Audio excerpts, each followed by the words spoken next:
Let's talk Nephilims. Yeah. Oh, All right. hey, Welcome, hey. everybody. We're now back. This is E.C.B.R.O. Discovery News Broadcast. I almost didn't have this show tonight because of my current health or whatever. I woke up feeling sick today. Well, I managed to pull Who, through strong enough to, to do the show. So we're gonna make the best of it. We're gonna stay in simple conversation, and there's another part of our discussion that we're going to talk tonight that wasn't originally part of the discussion, but we're going to try to get into that, and I think it's going to make a good discussion, a good topic. First of all, I'm going to part of my discussion tonight talking about Bigfoot and primates in general. I'm actually not going to be talking and presenting something. I'm actually going to be asking the panel questions and get their thoughts and opinions on everything, and then kind of take from there. Um, Then afterwards, after a period of discussion on that, I think we're going to go ahead and take it into um, we're going to discuss researchers in general. And if I'm not mistaken, I think this was your idea, Corey, talking about researchers and why are they taken seriously, or maybe that was somebody else I'm thinking about. Uh, I had kind of mentioned it a little bit, but hey, we'll go with whatever we Okay. All right. So I mean, yeah, we're gonna basically talk about researchers in general and their credibility, and as far as the evidence that they present, and how is it looked at, basically. Um, okay. And I know a number of you guys, and especially our viewers, you guys hear me talk about primates all the time, and and when somebody asks me a question about Bigfoot, depending on the question, you'll hear me always. Well, if we're relating them to our known primates, I know that's a famous common phrase that you hear me throw at you a lot. Because that's what I do. I compare, well, I know our known primates do this, but at the same time, as far as what's a lot of the evidence is found when we get out there and see things, as far as, what Bigfoot does, a lot of these are common with our known primates, you know. So I mean, I'm just throwing it out there that for those who are not familiar with me and how I talk and my phrases I use known primates as a comparison. Um, so I'm gonna basically start.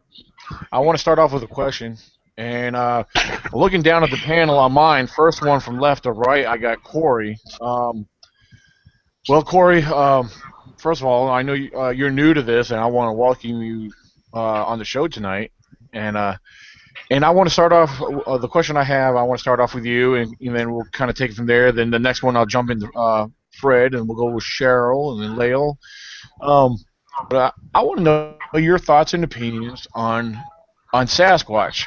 First of all, do you relate them to our known primates? If you're familiar with our known primates' behaviors, or is there anything that you ever found that could say or point towards our known primates? If you're familiar with their behaviors. Well, I think you kind of have to. Um, I don't think you should go outside of what we know as far as known primates, us, gorillas, apes, chimpanzees. I think where the problem lies is when people try to bring attributes into it that aren't something that's common to other known primates. If Bigfoot does exist, it's a primate like us, kind of different, of course. But again, like I said, I think where the problem lies is when people try to bring in other things that aren't. When somebody tries to attribute something to Bigfoot, I always think, is there any other animal, primates, or any other animal at all that has that same ability? And if not, that I'm kind of dubious when people try to, like with the cloaking thing. Are there any other primates that have that ability? Are there any other animals that have that ability? If not, then you're trying to attribute something to an animal that we know probably the least about. You're trying to give it an attribute that no other animal has, like with the cloaking thing. So to me, I think it's best to start with the basics what do we know about the animal kingdom as it is, and are we trying to introduce things that aren't known amongst any other animal at all? So I think you have to kind of be a little careful with that. It's just an animal. It's not superhuman or anything. It's just kind of an animal that's just basically really hard to find. Right, exactly. I gotta agree with you 100%. I mean, basically what you said makes a lot of sense and is very clear and simple. Uh, I mean, yeah, that's what you. The question you asked is how you present that. Is there another animal? I mean, are these? If you're saying these animals do that, well, is there another one that could do that? If not, why? Basically, that's yeah. What you said. That's a good. I like that reply. With the cloaking thing, I know that's become kind of a big thing. I mean, I've been involved in Bigfoot research and investigations for probably over 10 years now. And originally, a few years ago, you didn't really hear so much of the cloaking and the invisibility thing. And my whole thing with cloaking is I try to keep things very safe, very simple and basic. Right. When it comes to cloaking, all the animals that are in zoos, in all the zoos all over the world, all the animals that are under study out in the field with naturalists studying mountain gorillas and apes and any other kind of animal, if with all those animals under observation, I think somebody would have noticed by now if there's another animal out there that has an ability to cloak, or I guess you could say invisibility. Right. We know of no other animal that has that ability. But yet, the animal that we know the least about, we don't know what a Bigfoot eats, what its normal diet consists of. But yet, we're going to try to give it an attribute that no other animal in the animal kingdom has. It just really seems kind of disingenuous to me to do that. Right. Um, now, with something you said, it was actually something I wanted to bring up and share with everybody. Now, anyone that's familiar or ever read about the work of, what a primatologist does or a zoologist, individuals who study primates in the wild, Ian Redmond, uh, forgive me for the names on the tip of my tongue, Jane Goodall, excuse me, yeah. Yeah, Ian Redmond, Jane Goodall, those two right there are good examples right there for what they do. And reading what they do, watching and observing these mountain gorillas, and the chimpanzees in the wild, any of them will tell you, or any other. I've actually read it off from another individual. When they're sitting there observing these mountain gorillas in the wild, in their own natural environment, how they could easily be there 1 minute, and as soon as they walk behind something, they're gone. And it's amazing how these animals, and just like a lot of our other known animals, they will easily disappear into their natural environment without being seen. And I know I personally, and I know I believe Fred will agree. And we've had discussions on this before as far as the cloaking issue and everything. Now, with what you were saying, I wasn't really sure exactly what you were saying when it came to cloaking, if you believed in that or not. But because we believe that they're actually a flesh and blood creature, where we believe that it's, as far as cloaking. I mean, the cloaking definition to a lot of people is a magical, mythical thing where they could No, disappear. I don't believe in it because, like I said, basically what it comes down to is all the animals that are in zoos. None of the zoo curators have ever noticed that they have an animal that can disappear. Right. Animals that have been studied in the wild, no naturalist has ever noticed an animal that can suddenly disappear. But yet, Right. the animal that we know the least about, Bigfoot is an animal, has an ability that no other animal that we know a lot about has that same ability. To me, I think it's a new agey thing that I think kind of gets thrown into it. A lot of times when people get involved in Bigfoot research, they bring their preconceived notions with them. Right. Like a new agey sort of person, they bring the new agey stuff with them. If they're a conspiratorial type of person, then the government knows about Bigfoot and they're covering the whole thing up. And when that's been brought up, like what the government knows about them, but they're covering it up, when I've had discussions with people and I've actually asked them questions, they think the government is involved in covering up of everything. Right. I mean, they may not be involved with everything, but yeah, there is a number of. I believe it's a very strong possibility because that's something else we've had I do discussions too. on. But all right, who was that? Was starting to say something?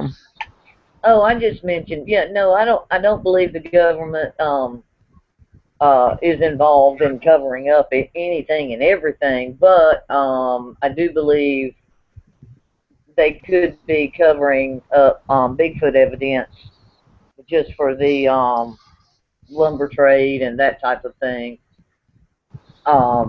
so as not to crash the economy. Well, it's just the thing is when the you know, and I've heard the argument that well they're covering it up because of the lumber trade. I think it was about 20 years ago now or something. There was problems with the lumber trade in the Pacific Northwest with an owl. I Yep, believe it was an yes, owl, the Well, yeah, owl. that was actually Yep, 1981 to be exact. Yeah. yep, the and owl. it like shut down the lumber industry for months because it was this protected habitat with owls. And so to me it's like, well, they would let that happen with the owls, but yet they would cover up the lumber industry problems with Bigfoot. To me it Right. just seems Yeah, but pointless. owls are something we all already know exist and whatnot. I don't know. I can't say 100% the government knows and they're covering it up, but if anybody knows, the government knows, Yeah. Well, and for between our whatever reason, you know. yeah. Anyway, that's just my. I'll hush, and you can move on, Daniel. Oh no, no, you're fine. You're fine. No, because I was gonna say between what Corey just stated and with what you just stated, I kind of sense the urge. I know. I think Fred's waiting to speak up. So, so Fred, I'm actually gonna let you jump in on this one. Let you go at it Yeah, because I let know Fred. Yeah, let between the Fred conversation they finish had. on. Um, I can agree with what Corey said to a point, but to me, Sasquatch is a human hybrid hominin. The hominin we don't know. Now, far as cloaking, nature takes over that spot. It's like a deer, or better yet, like a Yep, bobcat. A bobcat can walk within 5 feet of you and sit there for 10 hours, 5 feet from you. You never know he's there. A Sasquatch is the same way. yep, There's a lot of traits that a Sasquatch got that is like a human. Then flip the coin, he's got the survival skills of a primate. Okay, now they do speak a language. In my area or our area around here in the Shenandoah Valley, I sent an audio off that I had recorded. I didn't know I recorded until I listened to it. I sent it to a female spiritualist, Cherokee spiritualist out in Arizona. She got in touch with me the next day and said what that language was ancient Cherokee dialect, which was the old Cherokee language that they don't speak, that they spoke over 1,000 years ago. So that's another human trait. All right, I've heard them chatter. Daniel's heard them chatter. Thank you. They chatter. They do stuff like humans. They do stuff like apes, as far as like making structures. Like I went out today, I found a couple structures. I found a couple big structures too, But it all boils down to what makes the structures. They make a covering or a surrounding, like a teepee. I've got structures in my areas that looks like a teepee. It's homemade, and I know a human couldn't do it because there's no way they could bend these trees to do it like that. Uh, the primary food source around I don't know about anybody else, but my area is deer and turkey. Those are the two main food sources for Sasquatch around here and everything. I know they don't like foxes because I found one fox that was crushed from his neck, well, right there where his shoulder meets, all the way back to the back end, flatter than a pancake, guts and everything looked like mush. It's just flat out. And it had to be a squatch that did it because ain't nothing going to stomp it. You know, but you know, I've always believed that they're a human hybrid, but to me, the hominin part is what we cannot find out. I mean, you Yeah. got people saying, well, it could be a gigantic pig. Hell, it could be a sloth. It could be a anteater. Hell, fish. You know, no one really knows. Until that day comes, we're going to have people who claim, I'm a Bigfoot expert, which there is no such thing because we do not have a body. The government has a body, but they're not going to release the information on because it's the same exact thing as what Leo just said. Like Well, the actually, owl, like the yeah. owl in 1981. Yeah, yeah, okay. Now you That's actually brought up a good point, Fred. Exactly what you said. what. Now, this actually kind of goes with the human hybrid theory. Now, the thing is, we don't have a body. So the next question is, where did these samples come from, and how are they being compared to actually make the statement that they are what Melba Ketchum's trying to say they are, and her Well, followers. I mean, because we don't have nothing to 99. compare them to, because we don't have other DNA Well, samples to 99 say point. they belong to this Right, subject. right. Listen to this. 99.9% of all the DNA that has been researched, DNA specialists come back with the exact same thing: human contamination. Now, all these people, all combined together, are coming up with the same exact thing. So we do know that it's human, a hybrid. And wait a minute, you said contamination, key word. Yeah, right. But it all, but it's, but But but is it 99% of all contaminated or was DNA, it there to start with? it has to That, be there to start with because everybody who has done DNA says human contamination. Even though the experts took and did it, have your gloves on, have your mask on, use a paper bag, did use tweezers, soaked in alcohol, the whole 9 yards. It all comes back human contamination, which means they have human DNA in the Sasquatch genome part. So Now, we know they're human, and we know they are hybrid. It's the hominin that we do not know. Okay. well, actually, the contamination part, human contamination, basically at some point or another along the way, where those samples were, collected from, uh, the understand the human contamination. Contamination is basically it's a bacteria that's been left there at some point or in time where that substance of the DNA itself has actually been left there. It is actually if you're actually referring to actually contamination in general. So that's something you gotta definitely have to be careful with it. Now, I might not be wording it right. well, I I mean, think I know what you're saying. That's why I'm saying what I'm saying. I do believe I know okay. what you mean, but I think that's why I'm bringing that up. But Uh, um, the other thing is, hold on, I'm trying not to lose my train of thought. Um, Now, I won't even bring up Dr. Brian Sykes. Um, even though he reviewed everything and he did some testing, Dr. Jeff Meldrum, on the other hand, actually saw the same results. And um, Dr. Jeff Meldrum does not agree with the whole paper in the self-published paper. But exactly. so yeah, so if we're gonna get into that, there's no Melba has no credibility and no solid evidence to prove her theory.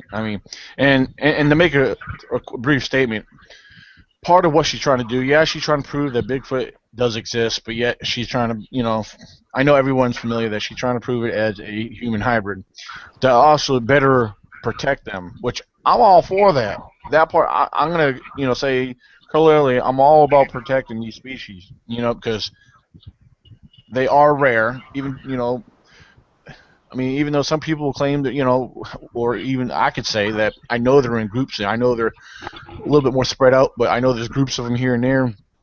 But then again, they are rare. They're not like your common white-tailed deer. I mean, but they are a species that needs to be protected. I believe that 100%. And for the record, with me saying that, that should make you guys understand, viewers and all, that I am against killing one. Um, you know, and that goes for any a lot of people I associate with. Even though there's few of us, even off the hunting seasons, you know, I can mention a couple right offhand, but without their permission, I'm not going to. But they do carry firearms into the field, you know, and it's not that they're trying to kill a Sasquatch. It's for other known predators that inhabit these areas. Um, so yeah, I just want to make that statement clear. Now that we have, I'm going to start with you, Glenn. Welcome aboard, Glenn. I'm glad you make it in. All right. um, And now, Glenn, what we're actually discussing, I'm going across the panel here. I've already spoken with Corey, Fred. I'm going to get with you now. As far as your opinion and your thoughts, I guess the best way to ask this, what we're doing is, do you believe that Sasquatch and our known primates have similar behaviors? And if so, is there any that you could maybe throw out there for us? I think they have a lot common. Right. Um, Closer to your microphone, Glenn. Yeah, you're a little quiet there, buddy. yeah, is that any better? Yeah, that's A much little better, bit, buddy. yeah. Yeah, well, I think they have a lot in common. The way they talk to each other and stuff by movements, body movements and stuff. Um, All right. Now, what about you, Cheryl? I'm putting you on the spot now, Cheryl. Cheryl, Starting to this is think they have. Cheryl. This Well, is the because first time I ever got to talk to you. Hi, how are you? I'm Lael. Hi, I'm Cheryl. Nice to meet you. Nice to meet you. I've seen you on before, but I wasn't on. I just go ahead. Oh, Sorry. that's all right. I kind of starting. It's like their own species, pretty much. which They have and I, this, I'm I'm sorry. Go really, ahead. really thinking about that. Well, and I hear a lot of people actually present that, which I actually kind of believe that. I mean, for I guess if you're saying if for those who do believe that they are a primate in general, which we're considered human primates, or our known primates are apes, gorillas, chimpanzees, monkeys. They're all our known primates. But Well, you. I'm sorry. Go ahead. Sorry. No, it's all right. Well, I kind of figure, there's still a lot of things in this world that people don't know about or found. Right. You'd think about that, They can be their own species. We just haven't found it yet. That's exactly it. Right. They are their own species. Absolutely. I mean, I believe they are. I mean, I mean, right now at this point, I mean, even though like our known primates, they have human characteristics. Some of them do look human. Sasquatch sightings are reported to have human features. So why can't they just be another unclassified primate like gorillas, chimpanzees, and so forth, bonobos, and the billy ape, etc., etc. So I, Well, I I I think that's something we could all agree on right there. Then I mean, I don't know. How about you, Corey? Do you believe that? Well, I kind of look at it like what's in the fossil record that you could basically call a Bigfoot, and that would be Gigantopithecus.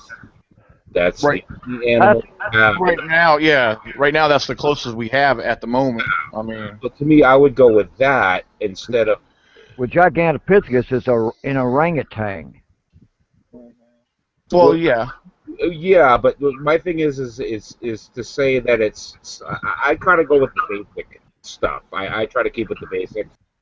It could be its own thing. It could be a human hybrid. But if we don't have anything in the fossil record of a human hybrid that you could look at it and say that's a Bigfoot, then to me you have to go with Gigantopithecus, which when it's been reconstructed with the remains that they found, basically looks like a Bigfoot. But my thing is with that is it could be a relic hominid, it could be Gigantopithecus, but my whole thing is all of that stuff, is it going to help you find one? It could be its own thing. It could be Gigantopithecus. It could be something entirely different. But that information, I like to absorb the information, all the different stuff that comes out about Bigfoot. But my thing is it going to help you find one? Yeah. Okay, I think it's a Gigantopithecus. Is my approach toward going and looking for one and trying to find one going to be different from somebody else who thinks it's a relic hominid or a lost Indian tribe? I've heard that it's a lost Indian tribe. If you Yeah. go if you go back, probably about a million years ago, like when the Earth first started, they had a I don't know, it's like a primate to a point where they look like Bigfoot. They lived in trees, you know, and this is when they first discovered what the ocean was. They can get food out of it, and they didn't know, you know, it's they were the very to me, you know, from what I've studied, you know, when I was in school and what I've read in, you know, library and stuff and on History Channel, um, they were the first as close as I can get a humanoid in trees. You know, they were they were, you know,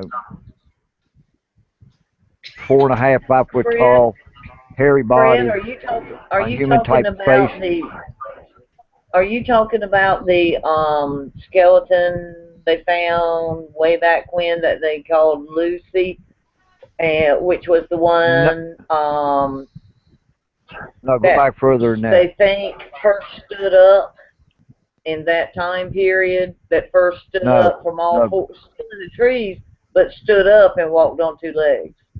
And they called her Lucy from no. where This one they go back, go back, go even back further. before that.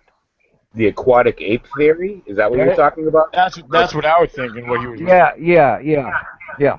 Is that Think it? about it. They Oh, were the okay. first. They were the first. I call them humanoids that had everything like a human, but they had a human type face, but they lived in trees. They were hairy from head to toe, you know. So like that you know that is the closest that I can come to. You know, I can't explain it because you know I'm not that good at explaining stuff, you know. But from what I've read in high school and what I've seen on the History Channel and what I've read in books at the library, and even in D.C. when I worked up there, I read their books, you know. And to me, it all in all actuality starts from right there at that one particular point. It's from that point to now, everything in the middle, somewhere because you come up to where then you got your Neanderthals and you got your Cro-Magnons. Then you What got are Cro Magnum? Cro-Magnon is the modern man. Yeah. All right, so you know, so it's before that point or after that point that something got mixed in, something got put in the mix, and that is the hominin part. That is close as I can come to anything, you know. So that's why I say a human hybrid mixed with a hominin. The hominin DNA is what we can't figure out. So they're hitting everything from snakes, catfish, bears, you know, you name it, they're hitting it. And one of these days, I don't think anybody's gonna be able to figure this out for another 50 years. Now, if I mean, someone, go ahead, Or go ahead. 100. oh, I was just gonna say, well, anything's possible. I mean, in back even back during the prehistoric era, the Pleistocene era. I mean, I mean, I know a lot of animals were acknowledged and what did exist back then, and many animals that existed back then are extinct. Give or take, there is a few that are here today that they believe that were extinct, such as that one deer. There was a deer and that one that was kind of like a I can't remember the exact name, but it was it's some kind of tiger type animal, if I'm not mistaken. But the thing is, the point I'm getting at is, Or saber tooth. no, not the saber tooth. No. It was like a tiger. Is it the one in Australia? Yes, the tiger. It looks like a deer almost, but it's a mixture with tiger or something. Oh, that's a Not Tasmanian. That's not the Tasmanian devil, was it? No, no, no, no. no. It was a different. It was a. I know what you're talking about. I can't think. Well, of it. Right, and it Yeah. has the name tiger in it. I know that Yeah, much. yeah. Well, they just discovered that it's not extinct. They Right. found. Well, the coelacanths and the pandas. There's a ton of things, and Yeah. No, you know. this looks exactly like the way Daniel described it. It's got like a deer and it's got like a dog type shape and it's got Exactly. stripes like a tiger. Exactly. That's exactly what I'm trying to get at. I just can't think of the name of it. The last part of it is the Not the last part. chupacabra. No, the last No. part. The last part of it. That was a joke. That was a joke. Yeah. The last part of it is devil. It's that first part I can't think of. I know exactly what he's talking about. Yeah. So I just read it. And those are just a couple to mention, but and the other thing is, I mean, we have fossil records of only, I like to believe, and I think it's safe to say that we don't have fossil record of every known species. We don't. And We don't.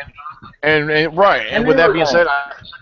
said, and with that being said and everything, not having fossil record of every known species that ever walked on this earth, even if they're extinct now or still living. I mean, well, one's still living. Yeah, we have fossil records, but what did exist back then that might not be here today, or at least what a lot of people, non-believers, don't believe are here today. And with what we were saying that Bigfoot, Sasquatch, whatever is, you know, categorized in their own species of some type of primate. So I mean, but we don't have that fossil record, and and what Corey was saying about the Gigantopithecus right now, basically that's the closest that we may have to relate to it, even though according to scientists and everything, Gigantopithecus was actually not an upright walking primate, which I actually was in error at preaching that until I dug more deeper into that, and I'm not afraid to admit that I made an error at used to saying that. So I looked into it after something was said to me. I had to look into it for myself, and they were right. I mean, but yeah, I mean, it did appear upright, and if it was upright, it was 10 to 14 feet tall. That was what I was going to say. Excuse me for interrupting, Daniel, but I No, was thinking, no, you're wasn't fine. it way, even as big as Sasquatch or as Sasquatches are supposed to be, Gigantopithecus was way the heck bigger. Yeah. Not that, in a million years. And I believe Gigantopithecus was Mighty Joe Young in its time, basically. Yeah, it was super, super big. Right. Yeah, And so, it and was it's 10 to not 14 foot tall in height when he stood up. He was 10 to 14 foot when he stood up. Gigantopithecus was? Yeah. When he stood up, he was 10 to 14 feet tall. Well, we've got Bigfoot that are darn near 10, 12, and yeah. Well, hell, they go up to 14 and a half, 15 feet up there in Canada. They some I massive don't know. boys up there. I just read a piece on Gigantopithecus recently, and it was, I can't remember the exact height, and so I won't. But it seemed to me way, not way bigger, but a good amount bigger than whatever Sasquatch reports are now. But you probably are right, and I'm not, Fred, because I know you've done more research about it than me. And just for the record for our viewers, I see a couple statements here. I'm looking over here at the live chat, and Bill Saltman, I'll let you know, I do agree, and I think everyone on the panel, I think it's safe to say that everyone else will agree. I'll read what Bill Saltman is actually saying. Well, he said my study showed that they are to some degree. Well, hold on. I think he's referring to. Hold on. I think I'm not sure. I understand what he's saying, but it's referring to something he said earlier. Or what we just said. To some degree, what I mean by that is that they stay in particular areas for a while, then they move on another site or area for some time again, returning every 3 to 4 years, as some have reported. Then he goes on to say natives did say, trying to understand his writing. Natives did same when hunting species were, I'm not sure, depleted. Okay. But yeah, I was watching a lot of his comments and statements, and I was agreeing with a lot of what he was saying. But Hannah. That the species has become depleted. Yeah, that's what I was reading. Is the way he had it. Perhaps. Yeah. Okay. Hannah, do you hear me? Yes. Was that you? Are you gonna be shy on us, Hannah? Yes. She's being silly. Well, Hannah, let me ask you. While we got you, I'm going to put you on the spot, so you can't be too shy, because I know your mom said you're shy. So, what do you think about Bigfoot? I don't know. You don't know? You don't have no thoughts or ideas what you think Bigfoot might be? I want one Mom, for a baby brother. Mama's not going to answer the question for you. You I know answer it. she keeps looking at her mother like, help me here. Mama's not going to help you. You can do it. Pretend you're in Say school and what the you teacher's feel, asking and you a that's all question. you need to do. Maybe Katrina behind you can answer for you. Oh, there she goes, handed to Hannah.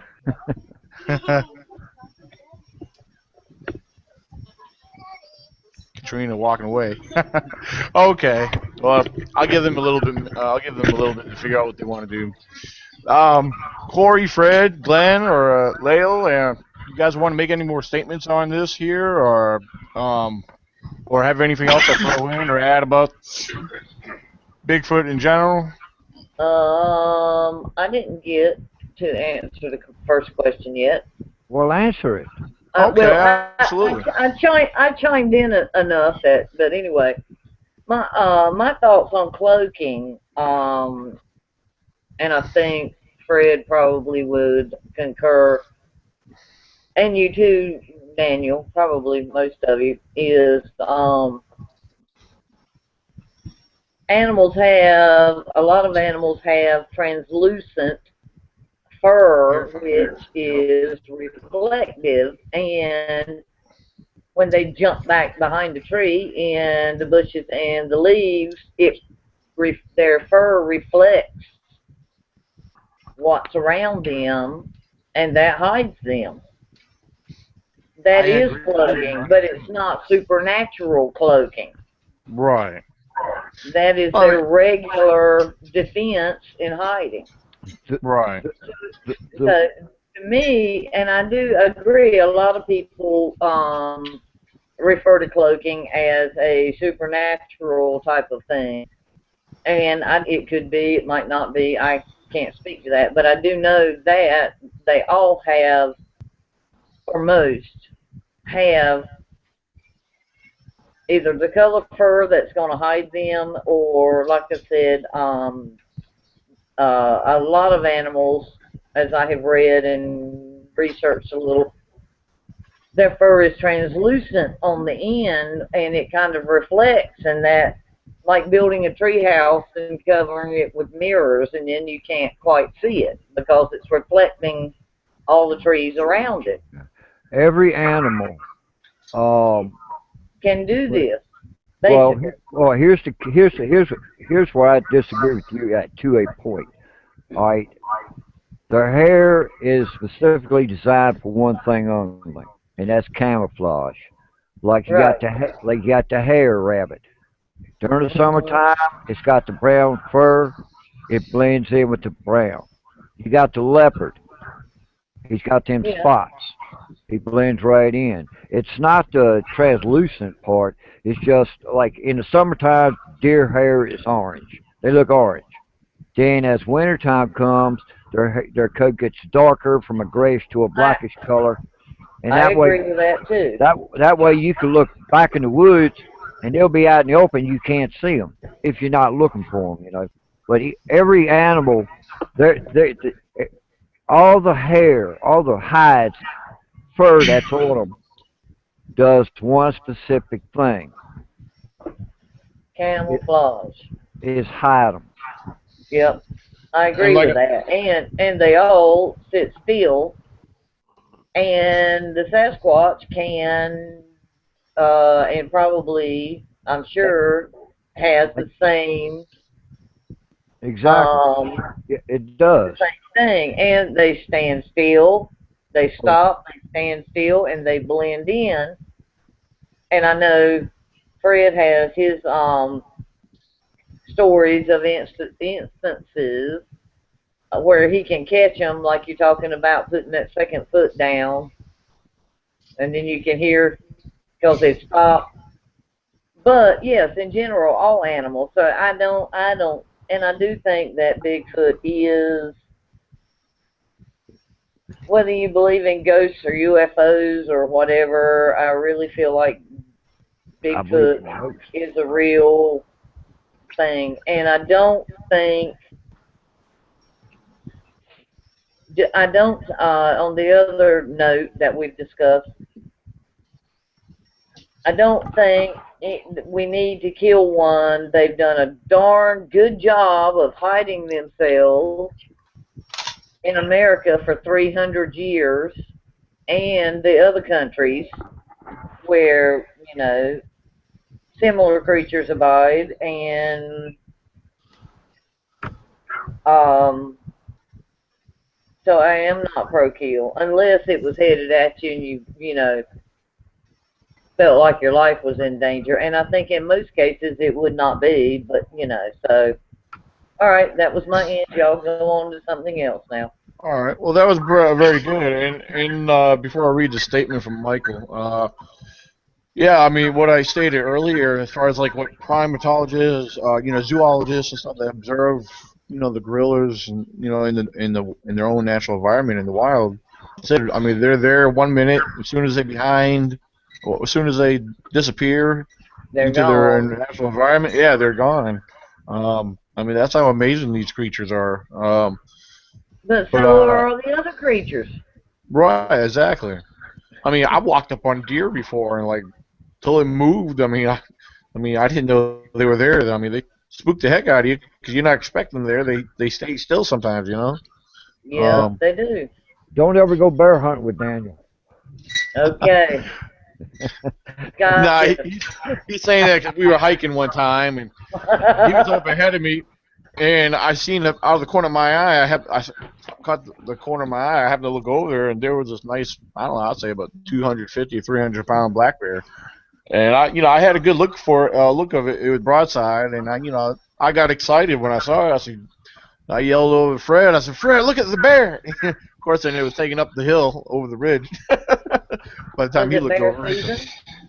no, no, not this time. I think it was well, wait a minute. It was just before, so if I'm not Oh, mistaken, I think it was in September of 2013. Yeah, Yeah, yeah, something like that. yeah. yeah. But That was yeah, I mean, They're that was damn big when you see them up close. You see them on TV and you see them here, there, or whatever. But when you happen across one, that was the even year. even summarily up close, they're big. Yeah. Well, the weekend that we was up there, we saw that bear. That's where we got that track at. We got that. Well, we was across the road at the camp, but behind the camp's where we got that nice track at that day or that weekend. That was pretty cool. Cool, I cool. could. hold on. Okay. Hold on. Give me guys a second. Bobby Rich. I don't know if you're watching right now. If you want to interact, just look below where you're watching, and the live chat is right below it. And he's asking where you could interact at. Yeah, anyone else viewing, same goes for you too. We have a number of viewers right now, and if you have questions or you want to interact and have questions for any one of us on the panel, feel free to ask. Again, just right below where you're viewing here is where the live chat is. You can post your comments, questions. Because I've been watching between Bill Saltman and Mr. Michael. So, hold on one second. Now I tell you, when I was up in the woods today, I got a smell that I never smelled before. Leo, you remember back in the early days that they used to have the Wrigley spearmint gum, the packs you used to buy in stores, the yellow pack or the Yeah, green packs? I smelt that yeah. today. I smelled about, it was about 5 to 10 seconds worth of it. It was strong, and then it just left. And I That's couldn't what my figure mama that. used to keep in her pocketbook for me to chew sitting in church. Yeah, Yeah. Yeah, but that, I know exactly. but I got that smell today. I was leaving out. I was coming off the back ridge of Kennedy Fields when I smelt it. It was like 5 to 10 seconds worth of it, and it just dissipated. So I looked for any mint plants up there, and I didn't see a one. That I that's don't what I was going to ask. I don't know where it come from, but it was wild though. I mean, you know, You didn't see any mint, any nope, look, any wild nope, mint. nope. Damn. Well, that's interesting, isn't it? Mm-hmm. Huh. Yeah, because from all my hiking and scouting around Fred's area, I never come across any mint or anything like that in his area. No, Um, Well, that's interesting. but if you go over across the road from where the area that I videoed that family plant group at, there's tons of mint over there, right along the creek and everything. But it's only in the Where, summertime that I see it. but where is that in relation to where you were today? Probably about maybe a mile, about 2 miles down the road. Cause see, I got two reservoirs in my area. I got Cold Springs and Mill Creek, and Kennedy Fields is closer to Mill Creek, but it's kind of in between the two reservoirs. It's just a big Wonder old field. would wonder would Sasquatch pick any up, tote it with them, rub it on them, walk through it? I don't know. That's might Well, be far-fetched, but just a question. mint, mint only grows certain times of the year, and that's in the spring and summer, like blueberries. During the Yeah. yeah. summertime, them ridges up there behind my camp, even over in Daniel's area, man, there is blueberries out there, yin yang, you know. Yeah. Oh yeah. Yeah, I noticed a lot of the blueberries in my area on the high ridges and stuff. Yeah. Yeah, exactly. Um. Tons of them on up Bald Mountain. Yeah. Um. Now, as far as anyone else on the panel that's on here, anyone else want to jump in or speak on anything? Corey, do you have anything you want to add in there or throw in there? Uh, the only thing I would say, like with the cloaking thing, I kind of almost, I've seen a lot of pictures online that people post. Here's a Bigfoot just after it cloaked, and all it is a picture of the woods. Right. There's cloaking, there's blending in. I've been deer hunting for 30 plus years, and there's been a couple of occasions where I've seen a deer and I've said to myself, as soon as it comes around that tree, I'm going to nail it, and it just almost seems like it disappeared because Oh, Right. it didn't yeah. find the tree, it wandered off in a different direction. But for people but then like I said, it's extreme. Then you get people that I was looking right at it and it completely disappeared before my eyes. So I, there's which is just like a natural camouflage that animals that live in the woods have because they live in the woods. yeah, 'cause Exactly. I've had deer do it to me too. But Scott Carpenter has got a video, and he has not yet answered the question: was that a cloaked squatch that was following him? All his camera picked up was the bushes moving like this, like something walked into it. Well, like that, then something walked out, and he said there was no wind blowing whatsoever. But he heard the noise because he kept saying something's following me. But when he turned around, he didn't see nothing. But on the video that he has facing behind him, you can see where the brush goes in, and he comes back out, and then a minute later, the brush comes back out and goes back in like this. No, yeah, and like I said, I've seen a bunch of videos, I've seen some pictures and stuff, and all that stuff is great. But again, like I said, with pretty much, I think every primate besides us is in a zoo somewhere, and somebody would have noticed that we have three mountain gorillas in this enclosure, and oh my God, one of them disappeared. They have this ability. What? Or we have deer in this enclosure, and oh my God, one of them disappeared. They have that ability. How So they live? They give live that in. ability to an animal that we know cares Well, you can't. You about really. Yeah, just you doesn't can't. Yeah, right. yeah. You can't use the zoo because they're living in artificial environments that they try to imitate where they naturally live at, and it doesn't work because it's all concrete and steel. Now if you want to like the gorilla, it, you'll see it, then it'll kind of ease back in the brush, and all of a sudden he disappears. He can't do that in a zoo to a point. I No, do agree with but I'm, that. I'm I'm more more talking about like dream where, like I said, people have made claims that I was looking at a Bigfoot. It was 11 Oh, feet tall, oh, and then it completely disappeared. To me, oh, that's okay. an I attribute agree with of an animal. both of you on that. I agree. Yes, in the zoo they can't. It's not their natural habitat. Or But I even in do the agree, wild. Tori, with you also that who in the heck can you can't take a picture and say it was there 10 seconds before I took the picture. Exactly. That And that's that what I'm leaves you with saying. And I've nothing. seen a But lot of that. To me, you can say it blended in and then I lost it in the tree line. Okay, just say that. But there are people that'll say, I was looking right at it. It was 11 feet tall. It was looking at me. And then all of a sudden it just vanished into thin air. No I, other I animal can't. that I we can't know see that. has that I can't ability. see that. This animal, it just doesn't sound right to me that Bigfoot, we don't know what it eats. How many babies does it have?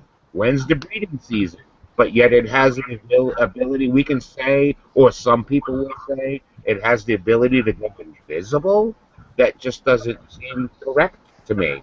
And coming back to something I said earlier, okay, it has the ability to turn invisible. How is that going to help you find one? Exactly. But I know they have. I know they have at least two because I've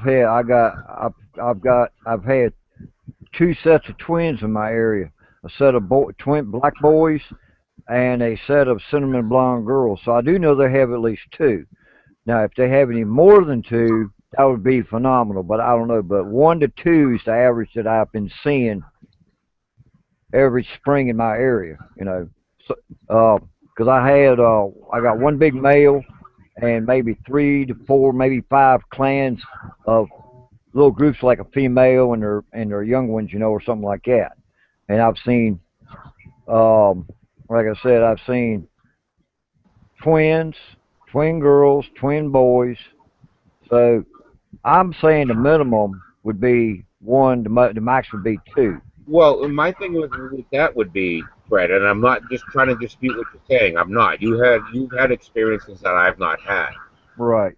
My thought with that would be, I would want to look into of all the other primates, what's the common thing as far as births go? When a mountain gorilla gets impregnated and has a baby, do they usually normally only have one or two or three? I Humans, do they normally have I think it's one pretty or similar. two or three? I'm, Yeah, From I I can't now. I'm no mountain gorilla expert or even I'm no expert at all. But from what I have looked and read, and it seems 1 to 2 is seems triplets, quadruplets are not common. It's maybe two, and generally one. But if they have three, that would be a rarity. But Well, you can, actually, but you can say the Yeah, average is yeah, between one and two. Well, even yeah, even twins or triplets amongst humans are rare. right. exactly. Exactly, To exactly. say, again, an animal that we know nothing about, to say that they most frequently have two or three in a litter or a clutch or whatever term you want to use. Yeah. Again, it Yeah. comes back to, can we use that to find them? Okay, they have triplets every time they mate. How is that going to help us find them? Is that a common thing amongst any other primate? Yeah, because the other question is, when they migrate, where do they go? All right, now I live right off Blue Ridge Parkway. All right, and I know they travel up down the Parkway in the winter months because of hunting season and the cold. But over in Daniels area, they probably go to West Virginia or somewhere like. But do they go underground? You know, there's a lot of questions on it. Do they go underground, or are they like birds? They migrate down to the south where it's warmer. It's all just And Well, there is a Barb lot. Shoop is in Washington, and she says hers don't go away. They just kind of duck down. I don't know because we have people And out there's there. We have people out there that claims they're experts on Bigfoot, but they can't answer it. And Corey's is actually right. You know, we don't know anything about a Sasquatch. Everything no, we I know don't. about, and like I tell people, they ask me, how do I know about Bigfoot? I said, the information is right in front of you. Just learn how to decipher it. It's like cavemen writing on walls, Indians leaving writings on rocks and stuff of their history. Maybe Sasquatch is like that. You know, Yeah. we don't know. And Yeah.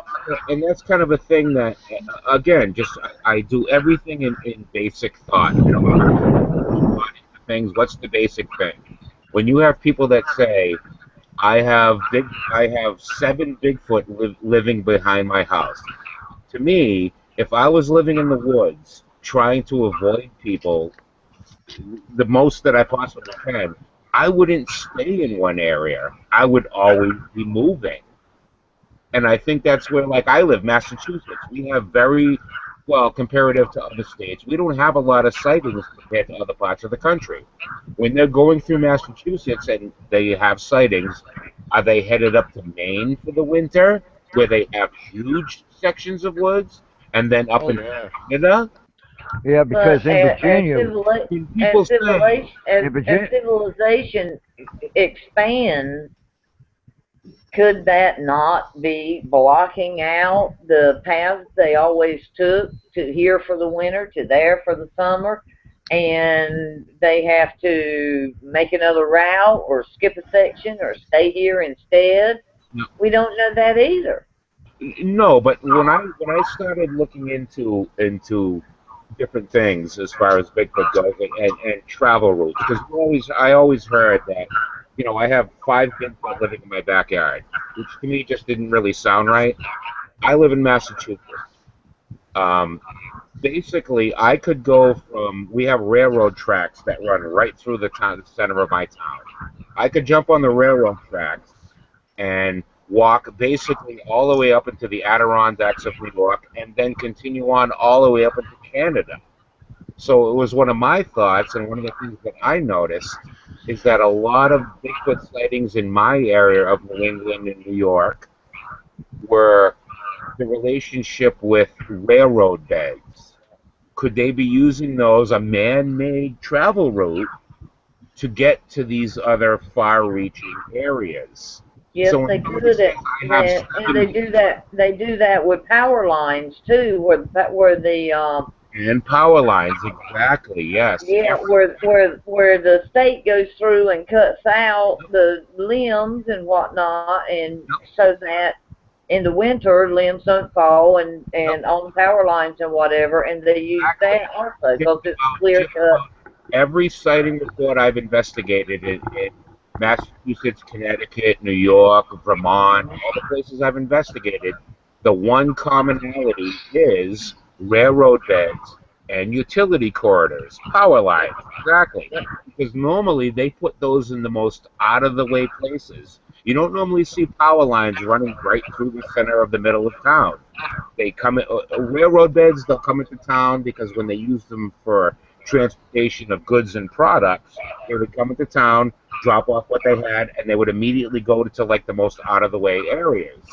And like I said, I noticed that was the one commonality that I saw. I would do an investigation. Somebody would send me a report. Hey, Bigfoot in this area. I would go and I would look on Google Maps. There's railroad beds right here. And Somebody, especially in mountainous areas. I'm in eastern North Carolina now where I grew up, but I lived in western North Carolina in the mountains for a good number of years. And there are places just out in the middle where the power lines go from this town to that town 20 miles away, and it's just up through the mountain where there's very few houses or whatnot, you know. and if you would want to travel from one area to another, wouldn't that be something maybe you would choose to use because you knew there weren't going to be people around? There's not going to be people. Yep, and there's going to be sunlight, and there might be deer, rabbit, whatever. There's grass there because the sunlight's shining on it. You know. Yes, Yeah, very well. I got a question that kind of changes the subject a little bit. Of course, it's all related to Bigfoot. Um, Now, first of all, before I actually ask this is from Lori Rogers on the live chat. Is anyone here familiar with Scott Nelson? Wait a minute, Scott. No. I don't know if I am. I know a little bit about him. The name sounds familiar. I'm not sure. Yeah, 'cause with what she's asking about him, it's only one person who I'm thinking about it might be, but I'm not sure, so I'm not going to say I do know. Question is, we'll love to know what the panel thinks about Scott Nelson's research and his belief that Sasquatch are using a spoken language. Using a what language? Spoken language. I Smoking? believe It's something it. that's What? a spoken language. I I think is believe they have referring to something. language. Yeah. Okay. Go ahead, Fred. Okay. In certain areas across the country, there have been known for Sasquatches that speak Old Spanish, Cherokee, Navajo, Apache, Sioux, Crow, Blackfoot. You know, these are things these Squatches are either were trained to from the area that they lived in or what. But we do know that in Virginia they speak ancient Cherokee dialect, you know. And because like I can go to let's say Montana or Oregon. They might speak Shoshone up there, you know. It just all depends on what area that you're in, that particular language they speak, you I know. agree. But we do know that they do speak an old language. Problem is, what area are they? Will they live in or stayed in, or to pick that language up? Because I had to come back from thousands of years ago up to now that they had to learn these languages. That's the thing, you know. But Oh, yeah, they yeah. I just want to jump in there. Bill From the Navy. Saltman says he is that Scott Nelson. He's that Navy guy. If I'm not mistaken, he's the same one who actually studies and breaks codes. And he's bingo. able to. Yeah, Oh yeah, That's yeah. it. I've seen his video on YouTube. code And breaker. right, Yep. what it is, I from what I remember, it's something that he was doing. That his son was doing a school project, He's that's and it. yeah, they came across some kind of recording, and Yeah, he went to the Sierra Sounds and he took one of the recordings and slowed it down, and it was And a he said, father "This is." talking to this is he said this is a story from the heart or something like that, or He story from said, something as "Well, a father talking to his son. he said this is a language. This is people talking." Yeah, Even though he exactly. didn't know the language it was, he said this is a language, and these people. Yes, I've seen him. He was on yeah, God, one of the That's Bigfoot conventions recently. One of the big conventions out west he went to. yeah. He's a Yep. retired. He's a retired Navy guy who Bigfoot. was on a ship, and his job was to break codes from the end. Break enemy Mhm. codes. Decipher languages and everything else. Which after hearing a recording, something that was related to a Sun School project, he was actually immediately after listening to it, he's like he took it and slowed it down Yeah, Yep. with his technology, and he was hearing a spoken language in there. It was nothing known, but he was able to pick it up and figure out what it was, which And was very impressive. since then, he has been researching and a lot more interested yeah. um, But he in basically says Sasquatches. Yep. Yeah, he says Sasquatches talk so fast that to us it sounds like jibber jabber. Uh-huh. Yeah. That's what I remember him saying. He said they speak so fast, they talk so fast, I they knew make it. a Yeah. Chinese look like they're just like a Chinese speaking Well, in that's what slow they motion. call a lot of it they call samurai chatter Yeah, I've heard that before. Yeah. because it has the Asian Yeah. sound to it. But then Yeah, again, I've I do. But go ahead. hold on. Oh no, I was just gonna say like our known primates, they have no known acknowledged language, but I mean they have ways of communicating even though it's not a language. I mean mouth chatter, chomping, and other signs of behaviors that relate to communication. Um, because a lot of people that's something a lot of people have been trying to figure out if there is a language for them. But one thing they don't have the same kind of vocal box like humans do. So Right. So um, so so when Yeah, they that's true. so when most primates communicate and they don't speak, they use sign language. Sign language. yeah, there's a lot of hand gestures, slapping on the ground, stuff Yeah. like that. Um, yeah, there's other gestures that relate to showing dominance and loyalty, Well, etc. even deer, rabbits, bobcats. I don't know any of your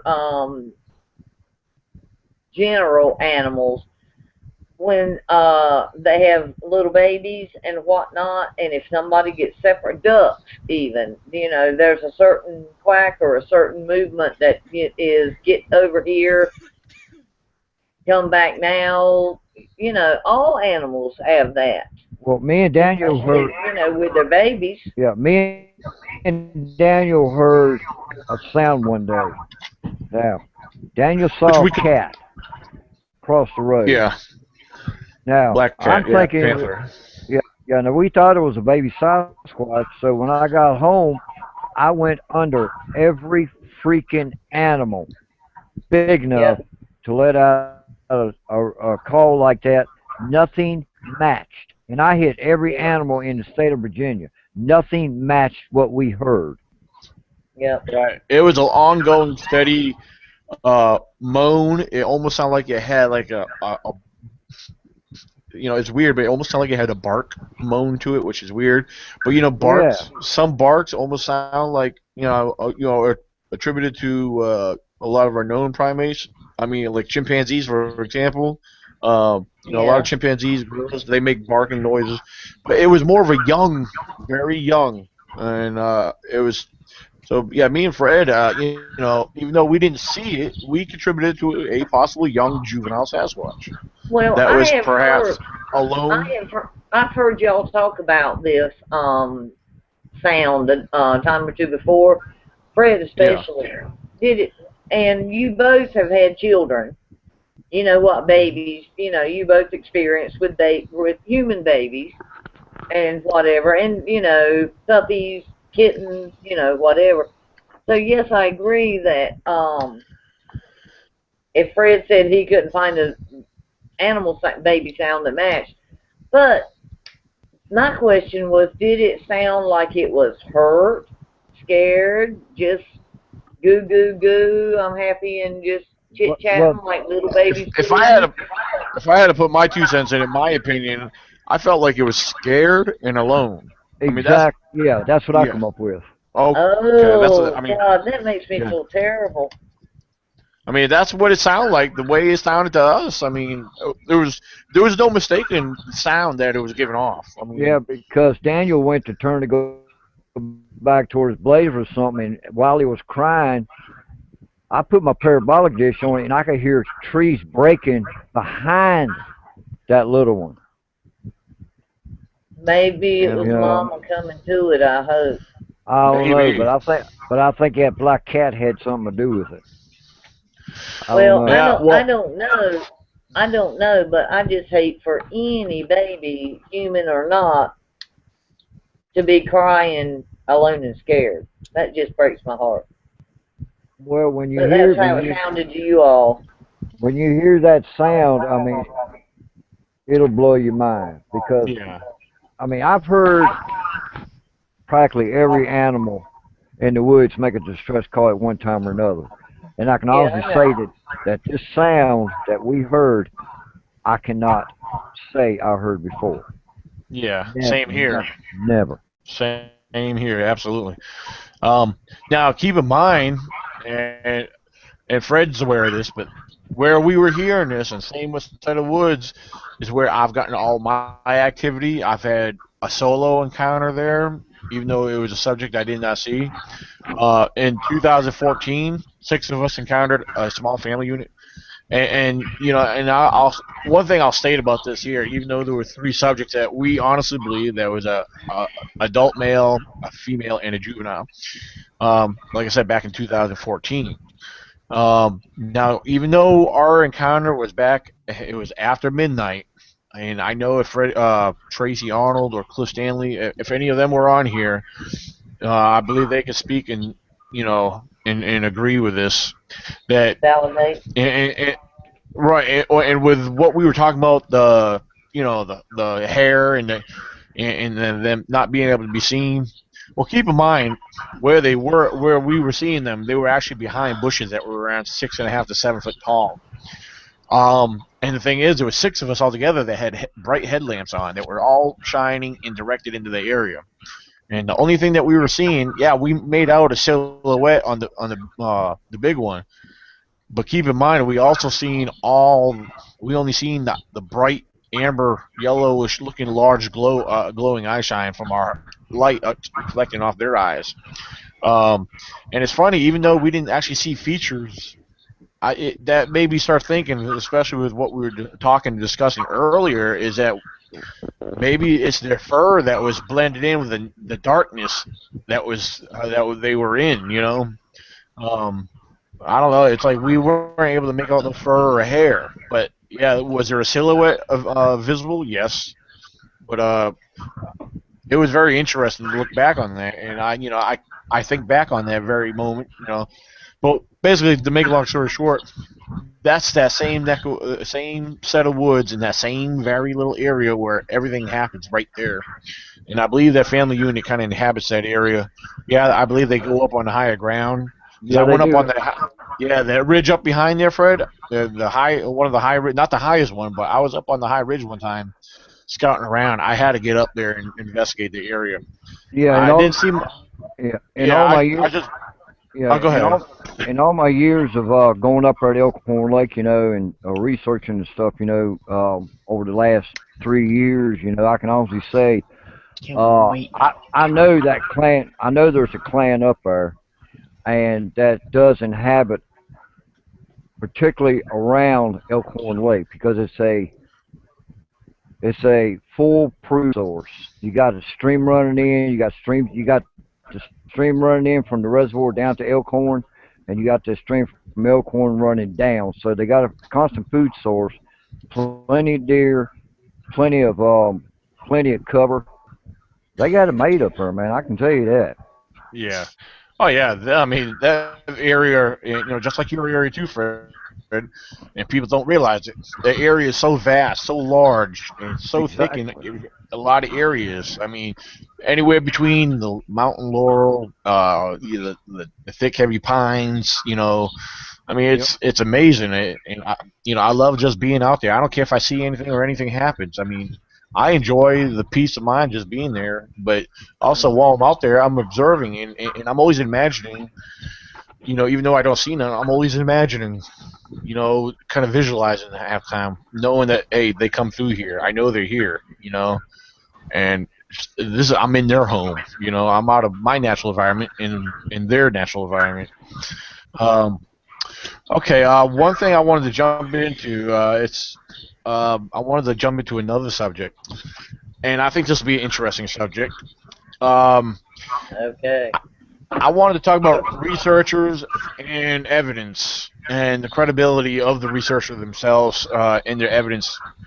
Um, I want to know. I'm trying to think of the best way to come about and ask this. Well, let's start off with this question. Now, and this is a common question I think a lot of people have asked before, but let's turn this into a discussion and we can take it out from there. But what is the most incredible evidence that we have today? Or in your opinion, what do you think is good evidence of, documented evidence that we have as far as that a researcher, when they go out in the field, can produce? I'll start with you, Corey. 'Cause, yeah, I'm going to start on the panel. I'll start left to right, and we'll go into a discussion with this here. But we'll get everybody's opinion and thoughts on this. But yeah, go ahead, Corey. Okay, well, at this point, I think, unfortunately, because it's 1967, would be the Patterson Gimlin case, which still could be. I'm really torn on that footage. Could it be I'm not. real? Okay, maybe. Could Patterson have faked it and just gotten really lucky, and there's nothing in it that just shows that it's a hoax? Aside from that, nothing. Like I said, having been involved in Sasquatch research for 10 plus years, I haven't seen, I've seen a lot of pictures, I've seen a lot of video, heard a lot of audio, nothing that really intrigued me. It all seems very contrived, very dubious. It could be this, it could be that, it could be this. I just think we need to raise the bar when it comes to what's considered evidence, evidence in quotation. Um, it's been said, why isn't the mainstream, mainstream regular people, and why isn't science involved in more in Sasquatch research? Why are they not taking us seriously? Right. Think if you had a primatologist, somebody who's a primatologist, and one day they just decided, geez, I wonder what's up with this Bigfoot thing. I wonder what this whole thing is about. And they went online and looked to see what was available out there that's being put out as evidence. Do you think they would say, yes, I buy a lot of it? Or do you think, oh my God, this stuff is crap and baloney, and I'm not going to get involved? So I think the people, why we're not being taken seriously, I think is caused, for the most part, by the Bigfoot researchers, as they call themselves. Think if somebody was to go look at Finding Bigfoot and watch that show, they would think these people are crazy. Yeah. No, no, no, no. Television, Corey, so commercial time. Corey, not to interrupt you, but um, there are a few people who can look at Finding Bigfoot and say, this is the biggest pile of junk. But, and I'm not a Bigfoot researcher. I'm not that educated in this field or whatnot. But there are just so many people that love Kim Kardashian and Kanye West, and they think Finding Bigfoot is the most wonderful thing in the world. And there you go. So they're going to get. There's so many out there that just take Finding Bigfoot for what it is, and Yeah. no, I don't know, think that's really what they got for that trip Well, yeah, and move on, but they don't research or go look or go read or go do anything else. yeah, but even the thing is even discounting Finding Bigfoot, like I said, you get some primatologists who just graduated from college, and they hear something about Bigfoot. Gee, I'd like to go look into this Bigfoot thing, and they go look at the blogs and the websites and YouTube and all this other stuff and Facebook, and I go, geez, I wonder if there's anything legit with this. And they look what people say they're what people are putting out there as their evidence. And here's a Yeah, picture of a Bigfoot. And like, that's probably a tree stump. Here's another picture of a Bigfoot. That could be anything. So it's the people in the community are lamenting that we're not being taken seriously, but they're the reason that we're not I being taken agree. seriously. And people could say to me, and I've had people say to me, "Oh, that's fine, Corey. You're criticizing what I have. What do you have?" Nothing. Because if it wasn't definitive, I wouldn't put it out there. I've said this before.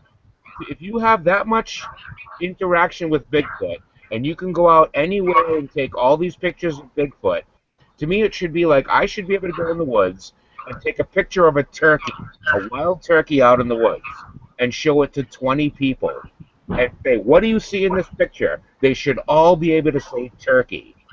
If I go out and take a picture of a Bigfoot, I should be able to show it to 20 people and say, "What do you see in this picture?" They should all be able to say Bigfoot.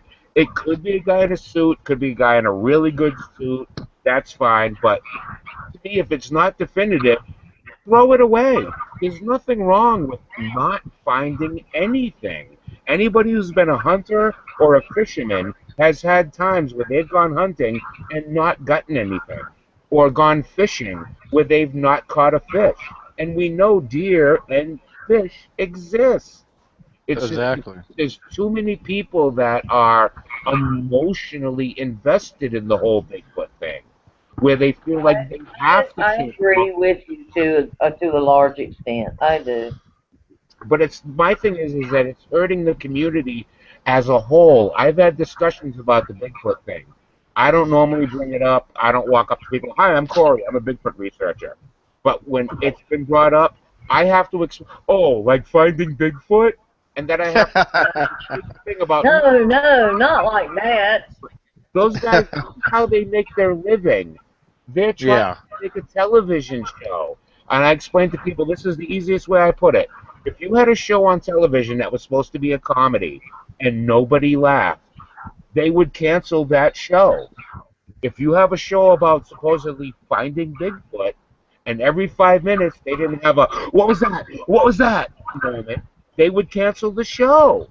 No, we're not all like that.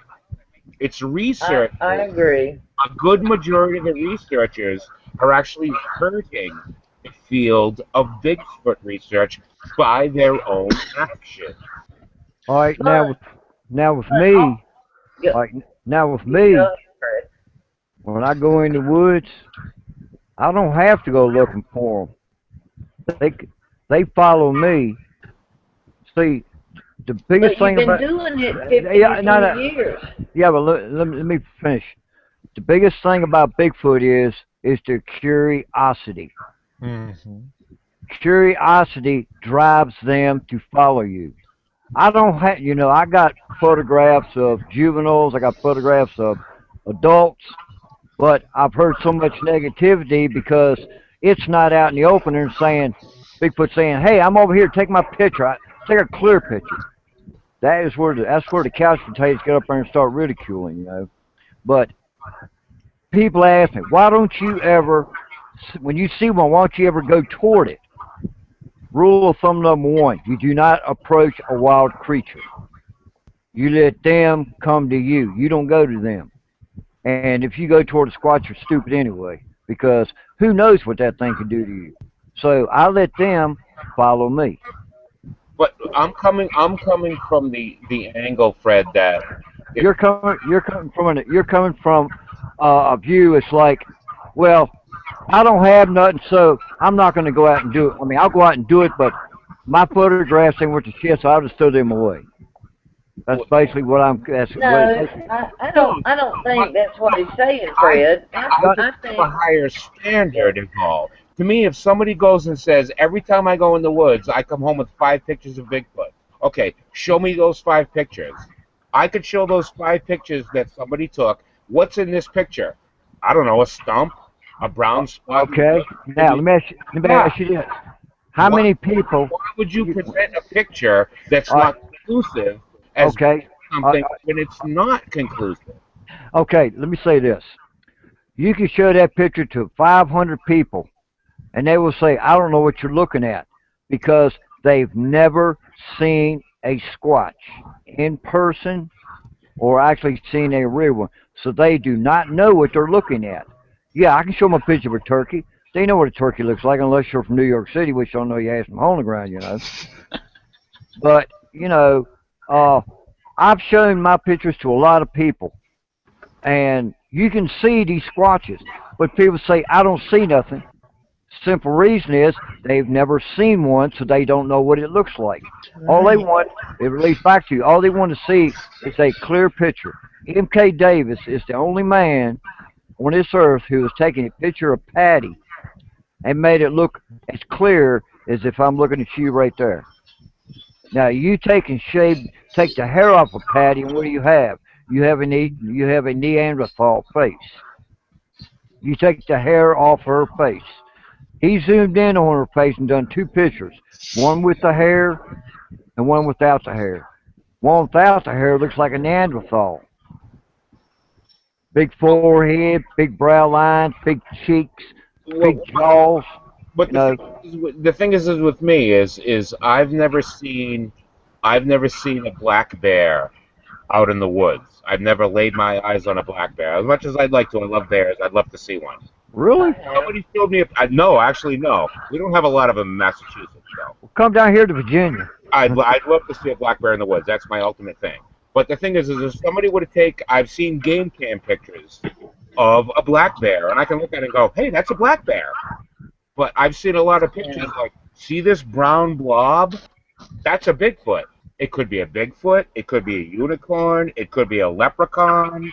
It could be my mom standing Well, there, and I wouldn't Corey. recognize it. To me, Um, don't present Corey, I'm. Go ahead and don't finish, present then I want anything to say unless something. it's conclusive. That's where I'm coming from. If it's not conclusive, throw it out. That's my angle. If it's not conclusive, if you can't really tell what it is, then it's not worth anything because I've seen Well, thousands of, and I've logged a lot of time in the woods. That's where it comes back. Years and years. That's where it comes back to. If you've never seen a squatch, you don't know what it looks like or where to look to see what it is. So That's they right, Fred. so they That's look right. like tree stumps. Cheryl's seen one. I've got Cheryl, tell I had Corey an what you saw. encounter. I've got a couple of clear photographs of juveniles, face Well, shots, face shots, I'd love clear. to see those. let Cheryl tell him Give in me her own personal experience as a person, not a picture, but as a person, what she saw. Well, I'll tell you, when I was on my way to work, and it was early in the morning at 3:30, I was traveling on a road, and it's wood. I travel the back roads, and there's a lot of wooded area on the way to work, and something big came run. I mean, it took like 2 steps right across the road. Must have been between 7, 8.5, 9 feet tall. I never seen it in my seen something like that in my life. But yes, Fred's right. If you have an encounter with one, yeah, so kind of like that. That's Cheryl's language. Well, I agree no. that I agree that you can't believe every picture and every video that pops up on Facebook or YouTube or whatever. But some of them are actually true. Now, I know it's hard for us to tell which ones are true, which ones are liars, which ones are hoaxers, which ones are confused, but a number of them are true sightings, Right. like Cheryl's, like Fred's. You Hey, know, if it was summertime, I think I would have had the guts to get out of my car. I would have been no, that you stay in the curious. car, girl. You stay I'm a in the brave car, is my girl. advice. Stay in the car. Take a picture with your phone. And But it's just that it's the my same thing. experience. If it's shaky, oh, it's so shaky it can't be true. If it's clear, oh, that was too clear. It must be a guy in a costume. So Bigfoot hunters, or I don't mean hunters as in killing hunters, but people Right. who are searching for, they're doomed either way. And we don't want to kill one, or I don't, to prove its existence. So, And so, other than that, see, we'll never know. I may, But it's interesting to discuss. it is, and if I may, that discussion has been brought up a lot. Is anything going to prove, well, not prove, but will anything pique the general public and maybe science interest in the possible existence of Bigfoot other than a body? And I've Nope. always thought, Nope. yes, a really good video or some really No. good pictures. But Well, most of the time you have, I took this picture. See it? It's off there in 50 yards away, hidden behind the trees. You only took that one picture? Did you walk over to see what it was? No, I took that one picture and went home. I got two. So I got two at 10 feet. I'd Did love you? to see them, Fred, Well, because honestly, like I said, I, all the years I've been involved, I've never seen one that went, "Wow, that I, that's really good." I've never seen that in all the years I've been involved in this. when I get when we go off air, I'll get your name and everything, and I'll send you two photographs. Actually, I'll send you three. And because I See because them. yeah, because I tell you, in '81, I'm eyeball to eyeball with a 9.5, with about a nine, between 9 to 10 footer, and I can honestly tell you, the features on that Squatch's face was almost identical to the Patterson Gilman film. We're talking a mass. I mean, from the left shoulder to the right shoulder was over 4 foot wide. That was huge. And I'd love to see them. Please, I want you to understand. Oh, I'm I'm I'll not send trying them to to be you. disrespectful to All anybody. right. I'm not trying to bash anybody. I want you to understand that I'm really not. But just after, like I said, all the years I've been involved, I've seen a bunch of videos, thousands of pictures, and none of them to me went where I said to myself, "Wow, that's really good." Yeah, Or there's I been can a agree with couple where that. I've seen them and went, "Wow, that's really good." Oh, it was, and then you turn out later, it's some film studio did something CGI to try to Or push the movie, or it's pareidolia. or Yeah. pareidolia. And all the And time, uh, all the times I've spent in the woods, all the years deer hunting and camping and fishing and hiking, it's almost impossible to not look in the woods and see something that looks like a face, that looks like a guy standing there. I mean, I've seen it where I work now. I park in the parking lot at where I work in my job. Look across the street. There's a pond and there's woods across the street. And I've actually looked and said, "Geez, that almost looks like a dude standing there." If I took a picture of that, I could then go back and say, "Look, there's a Bigfoot standing here."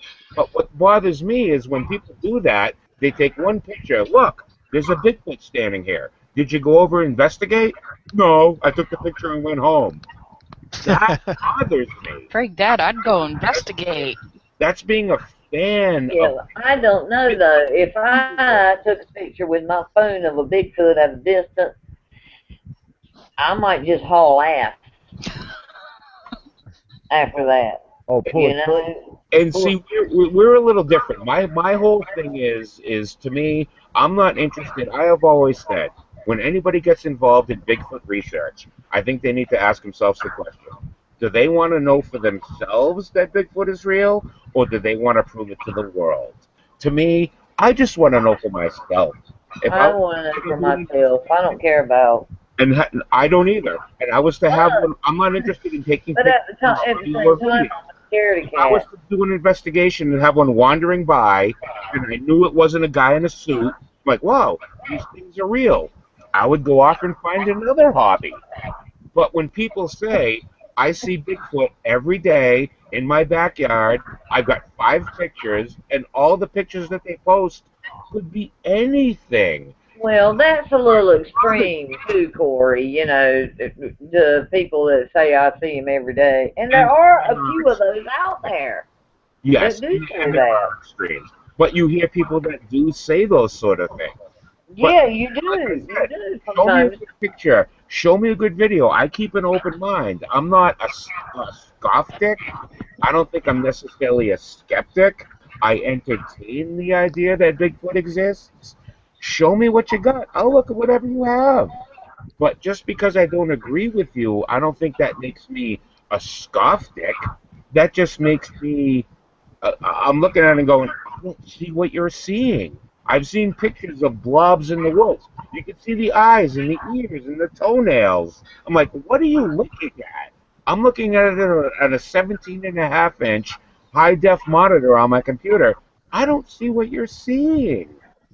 There's just too And many that are emotionally involved in Bigfoot.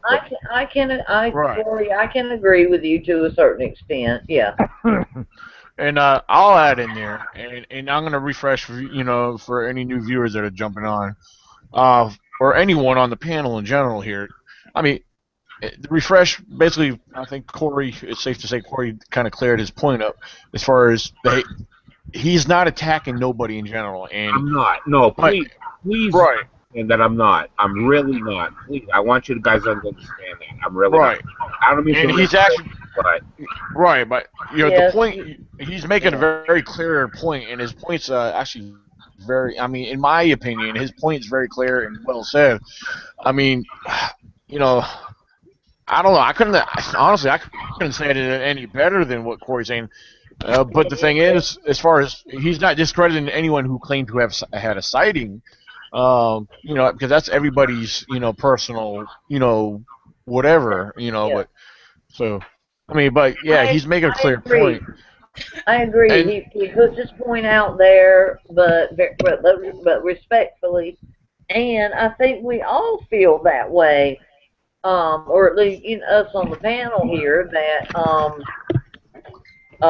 everything we see is not Sasquatch, but a few things might be.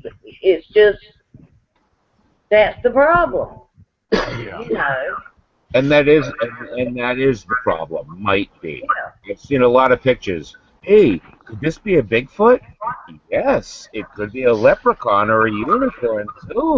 But But yeah, right. but Hey, they can be but mystical research, creatures it's a too. Bigfoot. You never know.